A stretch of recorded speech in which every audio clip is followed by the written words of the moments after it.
will be 17 in July, which is crazy. He just finished junior year. I'm taking him Friday to get his yearbook photo in his cap and gown. And you guys, I'm not ready. Literally, I feel tears in my eyes right now. And then my little guy, Jack, likes to remind me that I still have him. He's still my baby. He is 12 and just finished sixth grade. So my older son is drum major at Melville High School. My little guy just started playing trumpet, is a big basketball guy. And then a little about me, I love owls, and I got to hold that great Eurasian owl at Renfest this year, and that is a look of pure joy on my face, holding this owl that was staring right at me. I love to travel. I love the beach. I am a huge, huge Francophile. That is not the real Eiffel Tower. That is the one in Vegas, but I have been to the real one. That's just the most recent picture I could find. So it just, and I'm a proud grit author. I challenge some of our grit community to wear their grit gear as they travel and just kind of share some photos of where they've been. So I was in New York City in April for my son's high school band trip. And so I made sure I took my grit hat over to Liberty Island just to share the love a little bit. So that's a little bit about me. So I'm going to share a little bit about my tenacity journey. This is young me. And, you know, I had a truly a blissful, amazing childhood. Wonderful memories. I think that I started to build some of my tenacity by being an Air Force brat. My dad was in the service and was born outside of DC, suburb of DC. Do not remember that very much, although I have the picture of me in front of the White House when I was 4 weeks old.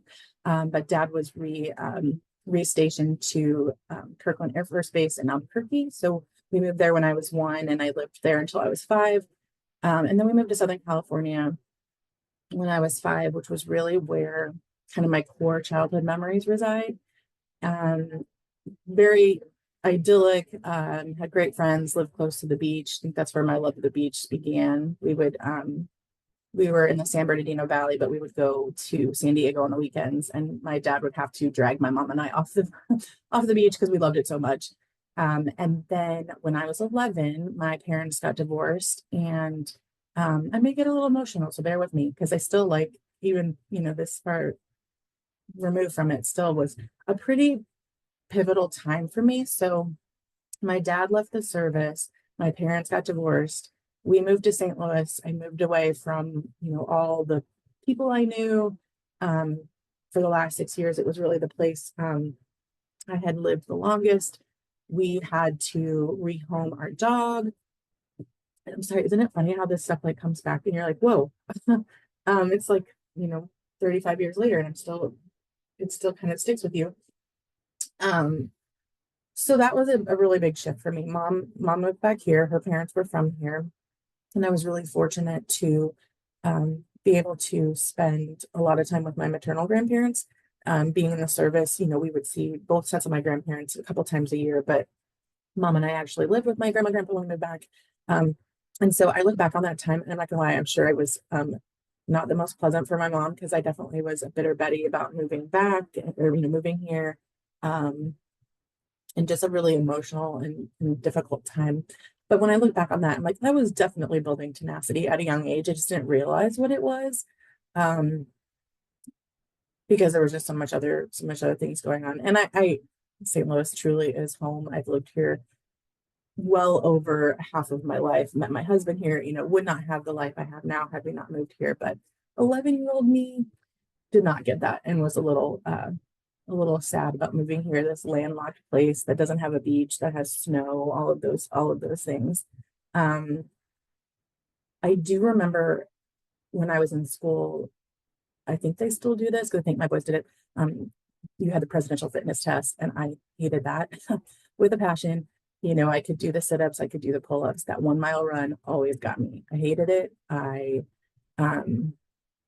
would run when the PE teacher was looking, and then, you know, walk, and it was just really difficult. And so I kind of started forming this narrative, and kept thinking, I'm not a runner, I'm not athletic. And so that kind of moved into things that I thought to be true about myself, things that, you know, 11-year-old me, 15-year-old me, 19-year-old me thought: not a runner, not a leader, and I'm certainly not a writer, even though I enjoyed writing at the time. Um, and I think like seeing those words there, it's like, oh, that's kind of harsh. But I didn't think that in my head. It was just like, okay, it's okay. It's okay that I'm not a runner. It's okay that I'm not a leader. It's okay that I'm not a writer. But then how does that parlay into other areas of my life where it's like, if you're saying you're not a runner, what other things are you labeling yourself not as? So in the context of this presentation, I want to talk a lot about my running journey because it really has changed my life. It has changed my perception of myself, my confidence. So I'm using that as kind of an analogy. So let's talk about why I thought I was not a runner. I was not good at said presidential fitness test. Especially the 1 mile run, running's really hard. Your legs cramp up, you get side stitches, you sweat. And in my mind, walking gets you the same distance. It's just takes you a little bit longer, and that's fine. I did play sports. I had played softball, I loved tennis, but running was not my thing. Hence, I never played soccer. It was just like, it's a lot of running, not my thing. And I just had put this narrative in my head, like, I'm never going to be this, and that's okay. And it is okay.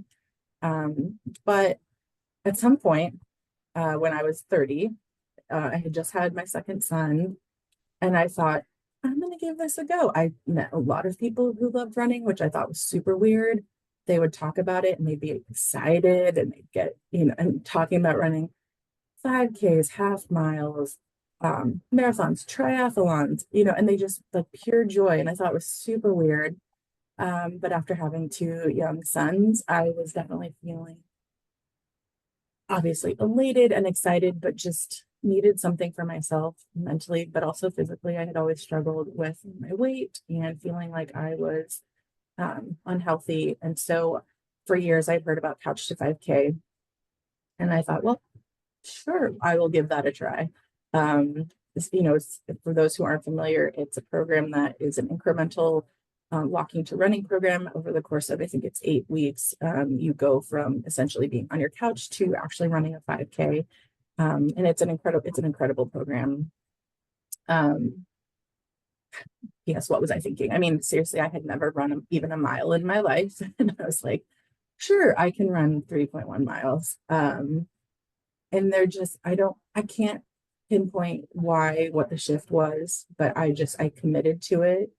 And so I did follow the program for a few weeks. If you haven't done it, you start off like, I'm paraphrasing because it's been a while since I've done it, but maybe walking for 60 seconds and then running for 10. And then there's a beep or a voice that tells you to switch. And it gradually decreases the walking time and increases the running time. And I tell you, I did not like that beep. I didn't like that voice that told me when it was time to run.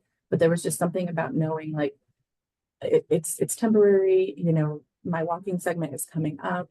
At some point about midway through the training, I decided I was out at Forest Park. I worked in the Central West End at the time. I decided I was going to run a mile nonstop, had never done it before.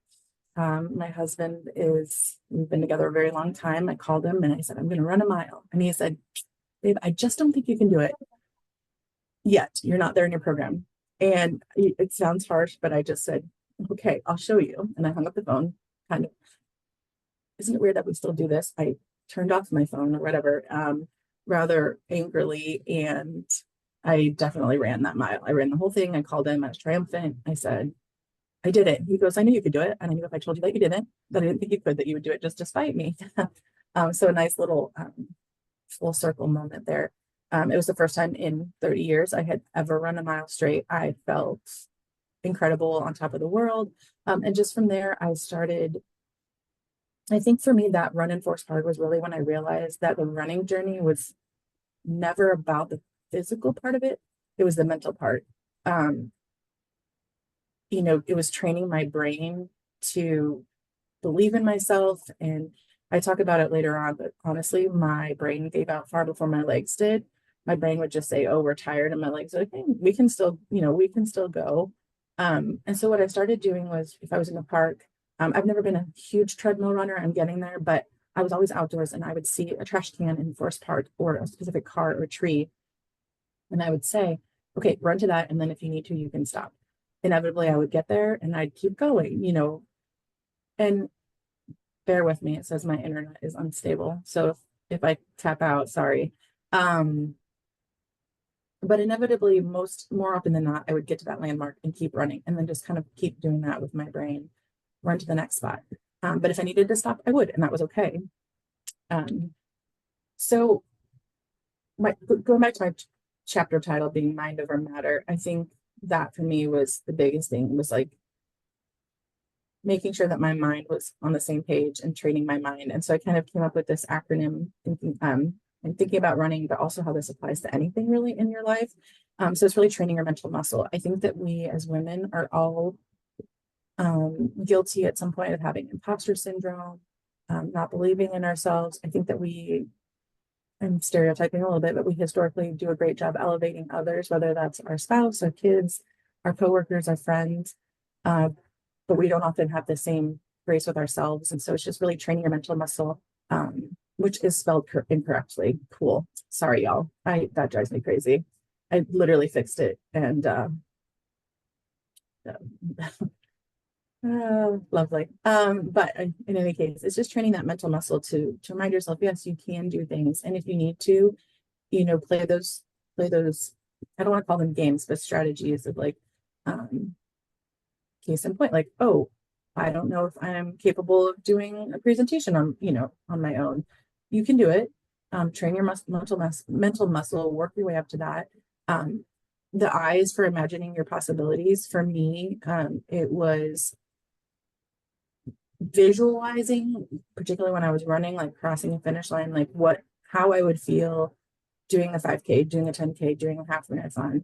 I think that if you can imagine and visualize that, it helps. Sometimes I would put photos, like after my first 10K, I took that picture and I'd put it places just to remind myself, like, you did this, you can do this.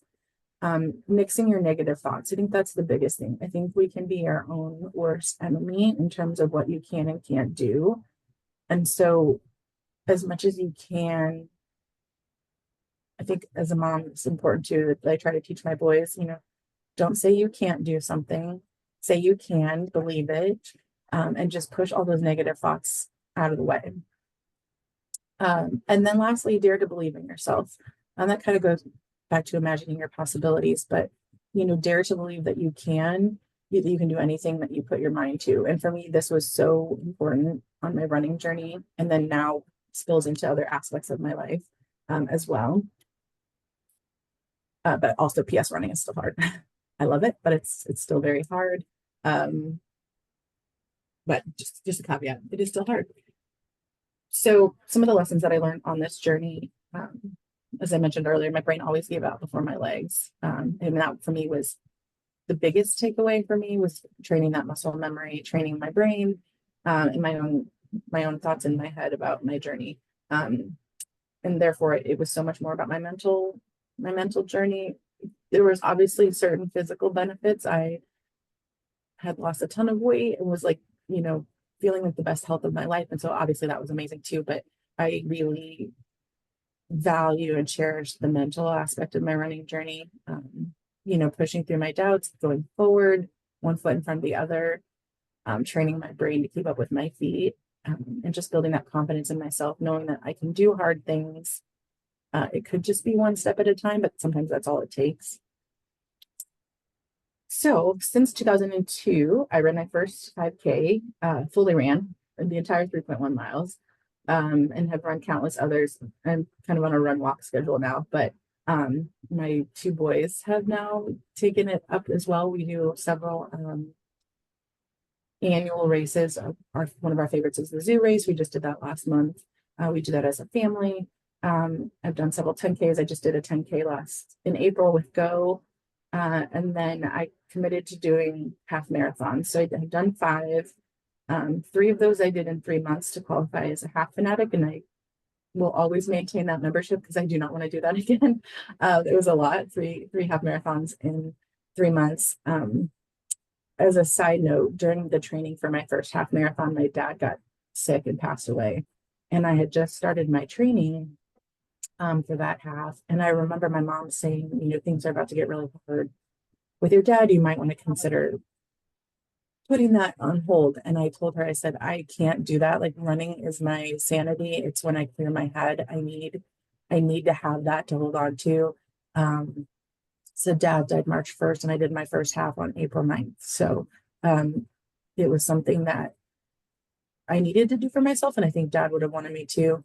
And then one of those 3 half marathons that I did in 3 months was happened to be on the 1 year anniversary of his passing. And so I went on a girls trip with some friends to Little Rock, which was an amazing race. I highly recommend it.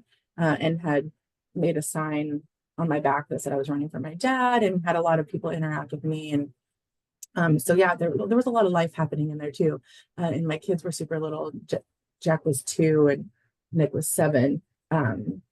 But I, pushed through it, and it gave me something to focus on, and therefore not to dwell on the grief of losing my dad, or to get lost in the craziness of parenting and working as well. I participated in a Ragnar relay from San Francisco to Napa. And then kind of going back to my earlier thoughts about being a leader and writing, I actually took a significant leadership role in my previous organization about 6 months before the pandemic happened. Um, it was something that I knew that I would like to. I work in the nonprofit industry. Let me back up a little bit. And so I had the opportunity to go from a development role to being the executive director of a nonprofit. And I had certainly aspired to do that. I just wasn't sure I was ready for it at the moment that it was offered to me. But I took it and learned a lot in that 2.5 years, not the least of which is how to keep an organization afloat during a pandemic. Skills that I have that I hope I never have to use again, but I did. And that, during that time, kind of harking back to my running journey, it's mixing those negative thoughts about, can I do this? Yes, I can absolutely do this. Am I going to need some help and some coaching? Sure. I hadn't done that particular role. But it was also imagining the possibilities, training the mental muscle, taking it step by step. I mean, I took that role in fall of 2019, and in March of 2020, the world changed, and it was very overwhelming from a personal perspective, a professional perspective, but taking things step by step, what are the things that I need to focus on today? Is it making sure that we apply for a payroll protection loan to make sure that we can make payroll next month? To making sure our staff is okay. And so again, it was kind of those incremental milestones that I set when I was running that I then applied to my professional life too. I also completed the Women Leadership Program through Focus. Highly recommend. Amazing program. Really helped me. I was about midway through my role as ED, and it helped me kind of realign what I thought leadership was for me and what that would mean for my career. And then I had the blessing of meeting Jen, and was able to participate in the Tenacity anthology. And I think that writing has always been something that I've been passionate about. Now that I think about it, I actually had a blog when I was doing my running, when I was in the height of my running journey. Project Lovely Laura. It still lives, because I went to look at it the other day. I was like, oh, it's still there. I haven't written on it in like 8 years, but it's there. And so I've always used running as an outlet, but writing too. And so when Jen and I were talking, I said, I really would like to tiptoe into published writing and write in an anthology. And I'm just grateful that she had that opportunity in that space for me to do that. Here's a little visual of my running journey. So the color run in the top right was my first 5K that I ever ran. Hindsight, that's a really fun race, and it is fun to stop at the color station. But man, I was a woman on a mission, and I was like, I'm not stopping. So I would love to do that race again and enjoy the fun of the colors. I got a little bit on me, but this picture of me with as Mrs. Incredible, that was my first 10K. And for that race, I had not fully run 6 miles at that point. And I said to myself, I went in, and I do this with a lot of my races and other kind of challenging things in my life. I set a good, better, best goal. I cannot take credit for that. Somebody else had mentioned it. That was a runner, and I thought it was a great idea. So I think for that particular race, my good goal was just to finish it, right? So that's a measure of success.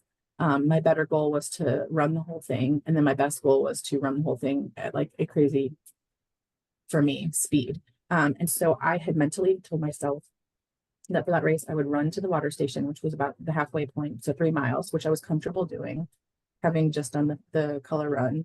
and see how I felt. And honestly, I got to that water station. I grabbed a cup of water, chugged it, and I kept going. I was like, I'm okay. I feel good. And I crossed the finish line of that race. In that race in particular, I remember crossing the finish line. I ran it fully. I didn't meet my time goal, but that's okay. I met my better goal. And I just remember my mom was there and I was like, I feel like Superwoman. I can do anything. And she was like, yeah, I know. And I was like, no, no, I can do anything. Like, I just ran 6 miles.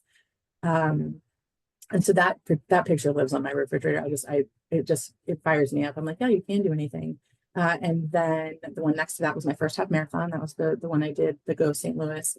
And then just kind of my journey in San Francisco. I went to Pittsburgh to do a half marathon with the ladies that I was in San Francisco with. And then a couple of recent pictures of my boys. So Nick, my oldest, just in April ran his first half marathon at 16. And I get emotional when I think about that because there is no earthly way 16-year-old me would have ever run a half marathon. There's just no possibility. And so he did the Students on the Go program through Go St. Louis. And when he crossed that finish line, oh, I was super proud about my moment.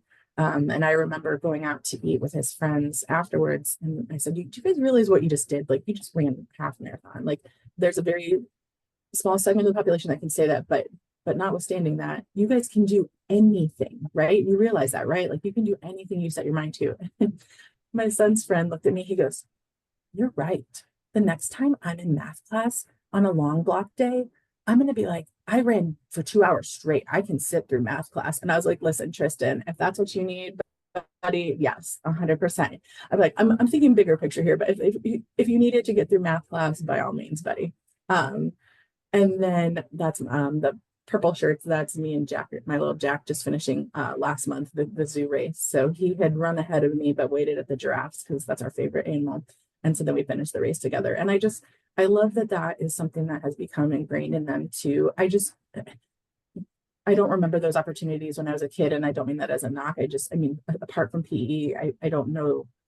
Maybe that's just something that we didn't do, but I love that this has kind of become part of our family thing too. My husband's a great spectator. He says he's more of a sprinter than a long distance runner. So he just, he waits at the finish line for us, which is fine. Um, so that's just a little bit of where I'm at. So as I mentioned, like, I parlay what I learned while I was running into my daily life. And this quote, "She believed she could, so she did," by R.S. Gray, came into my life at some point when I was running. And I was just, it was so powerful to me. Because yes, you can do anything as long as if you believe it, you can do it. And actually after my Ragnar relay, I got the word believe tattooed on my right foot. And so it's facing me. So every time I see it, it reminds me to put one foot in front of the other. And you can do anything that you set your mind to. And embedded in the word believe, it has the B is made of the number 13, and then the L is the 1 to represent 13.1 for half marathons. But I really do lean on those lessons every day, whether it's tackling cleaning the house. It's like, okay, baby steps. I can do this. I'm going to start in the kitchen, and just take little steps. Or work life. There's a lot of events going on, or I have a lot of donor meetings, just taking it one step at a time. And I think running is a really beautiful metaphor for life, because you will always have obstacles on your path, whether that is a pothole or a curb or a puddle. And sometimes you see them, and sometimes they are just on you all of a sudden, and you have to, quickly navigate or pivot. And I think it's just a matter of trusting in yourself and relying on that tenacity to move forward. And I just like this reminder, and I would say to you too, that you can do anything you set your mind to. That doesn't mean you have to do everything. I think that is an important caveat. But you can absolutely do anything that you set your mind to. So I love that through this running journey, I have changed my narrative to know that I am a runner, I'm a leader, I'm a writer. I can do the hard things. I can do all the things I set my mind to. Sometimes to my husband's chagrin, last summer I went skydiving, and I thought he was going to have a heart palpitation. And after I did that, I said, I can do anything. And my husband said, yeah, you can. You don't have to jump out of a plane to do that. And so Side note, my follow-up journey is going to be, why do I keep like going to these really extreme things to prove to myself that I can do all things? Because I don't think you have to jump out of a plane or run a half marathon or 10K to do that. So that's a follow-up deep dive into my personality. But yeah, I keep coming back to this mind over matter, the things that really helped me on that journey, training the mental muscle, imagining possibilities, nixing those negative thoughts, and just daring to believe in yourself. Um, I think I think that one is probably I think training the mental muscle was probably the most important for me, but I think the one that I resonate with is just dare to believe in yourself, believe that you can do it, imagine it, visualize it. Um, you know, I'm big on vision boarding, and I'm a very visual person. And so having those physical reminders, um, if it's, I think actually when I made my vision board last year, I had put like a pen and paper on there because I was committed to writing my chapter for tenacity. And so just sometimes that visualization really helps too, especially when you start to get kind of deep into those negative thoughts. It kind of helps push those away. You can actually visualize and dare to dream that. So I put my Linktree QR code on here, as well as my email and my LinkedIn and my phone number. But I would be happy to answer questions or take feedback. Um, and forgive me, Laura, I can't see it. I'd love for you to share more about your Women with a Mission that you do through Mercy too, Yeah, where you had me yes, speak last year. yes. Thank you, Jen. So I think, in hearing some of you introduce yourself this morning, I think, thank you, Jen. This is a great segue. I'm also very passionate about women, and I can't remember who mentioned it, but um, the struggle that we have sometimes to empower one another. I think that's very real, and it's come up in conversations I have with my coworkers. I work at Mercy in the foundation office, and we already have a lot as women that we're battling and facing and challenges. We shouldn't be battling each other or not lifting each other up. And so um, I've discovered recently, since I've been at Mercy, that my passions really lie in helping women, also healthcare and educational equity. But I've been fortunate to work for some amazing organizations, be a part of amazing women's group. When I worked at Girls on the Run for a while, and I that is a program that I wish I had had as a young girl, because it is so much about that support and uplifting and training for a 5K. Because again, I think that gives you so much mental tenacity to say, like, I can do this, I can do hard things. But when I came to Mercy, part of my role in annual giving is our Women with a Mission Giving Society. And this is a group of women that is composed of, it skews a little bit more towards Mercy employees, but it is also open to the community. We have probably about 2/3 Mercy employees and then a third community members, of women who have a passion for giving back. And through their annual dues, it's $1,000, but that goes directly back to the hospital. So we offer educational events. As Jen mentioned, she spoke at our women's symposium last year. We just had our second annual symposium, first week of May this year. And it's really a half-day seminar geared towards women's wellness, not just the physical wellness, but we look at the wellness wheel and we talk about social wellness, financial wellness, mental wellness, all of those components that help make us feel wholly well on a holistic level. So Jen spoke last year, and we also do some social events. We're going to the Muni this summer. But the biggest thing that group does is every November, December, we have an allocation meeting.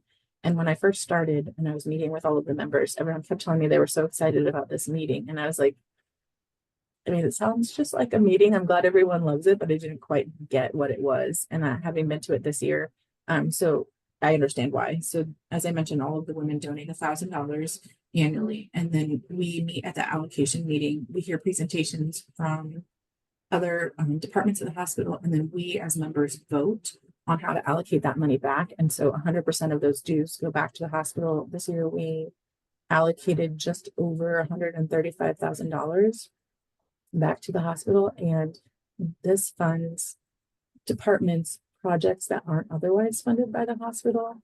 Our entire child life department is funded through our foundation. That is all of the employees, all of the programs, all of the supplies that comes from specifically from Women with a Mission. They do a lot of bereavement work with children who are facing either a parent or sibling or grandparent terminal illness or their own. And they got up and they spoke, and not a dry eye in the house. They were talking about some supplies that they wanted. They were making thumbprint heart necklaces with the child and the family member, so that they would have a lasting memory. Our trauma team came to us, and given the number of traumatic car accidents and injuries that they're dealing with in the emergency room, they found an evidence-based teen distracted and what's the word? There's another D, distracted and defensive driving course. And they wanted to have some seed money to start that program, to kind of help alleviate some of those issues. And it's kind of a community project, but that's something that wasn't funded by the hospital. So we supported that. Our NICU came to us and asked for some pediatric vein illumination devices, because when they work with the littles, it's really hard to find their veins, and they were trying to avoid, multiple sticks and kind of the pain associated with that. And so we were able to fund those devices for them. We also have an amazing full service clinic, our JFK clinic, that serves underserved and uninsured and underinsured patients, from everything from OBGYN services to dental. And it's really a special place. And so we do a lot of funding for that clinic as well. And it's just a great opportunity to bring women together, to celebrate, to give back, to do something that feels good. And it's something that it's really special. And Jen can speak to it, but that symposium last year was, I think it's rare for us to take that time. I think we're all busy, we have jobs, we have families, but to take that, 5 hours of our day to spend time together. We had a presentation, Jen's presentation on G.R.I.T. Jackie Joyner-Kersey was our keynote lunch speaker. We had a physician panel in the morning, very much talking about women's wellness. And just last year, I can't remember, Jen, if it was you or Dr. Garland was talking about, the Surgeon General had just come out with. Yep, that was me. That was Because you. that was Okay. one of the reasons why I started publishing books, is because of loneliness. And it would just so happen that was the same day the Surgeon General had published that statistic. It was kind of surprising, It was, because kind of what full did he, circle moment. Yeah. yeah, what did he say, that like the loneliness epidemic is? Yeah, it was actually killing more people than anything else in the world. Cigarette smoke, suicide, anything. It was just loneliness epidemic. Which was, it was really powerful. And I think that sometimes, I love that the narrative around like mental health and behavioral health is changing, but I think that was an important conversation to have too, at that event. So it is it's a great group of women, all excited to support Mercy, but also our community. So much of the work that we do here at the hospital benefits our community, the health of our community. So it's a great group. I'm happy to share more. We have an event in September, which seems far away, but isn't, centered around suicide awareness and prevention.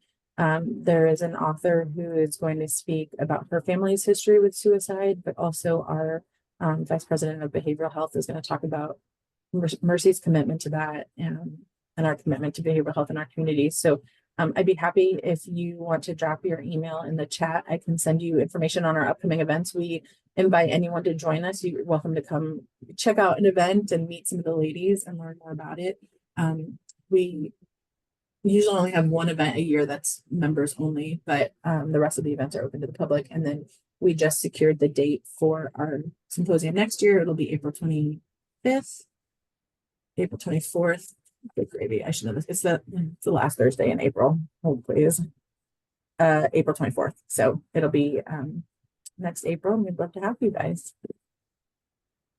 Thank you, Laura. Yeah, and if you guys haven't checked out our G.R.I.T YouTube station, Laura was interviewed and she went into more detail even in regards to her story and her passion, why she stepped into the role of being in the fundraising aspect of Mercy because of the social equities and all of those, passion points that you have. I love it. So sorry about the inconvenience this morning that I had with the technical glitches. So thank you for all bearing with me and allowing Laura to lead us today. If you guys have any questions, feel free to open it up to conversation.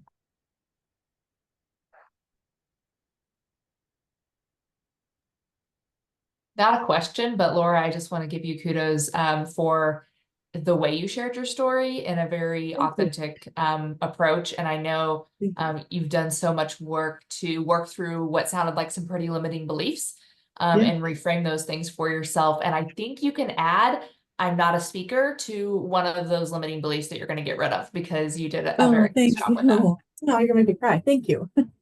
Very sweet. Thank you. Yeah, I was just going to add, great job. I loved your story and it was inspiring, and thank you for sharing it. I also loved all your tips.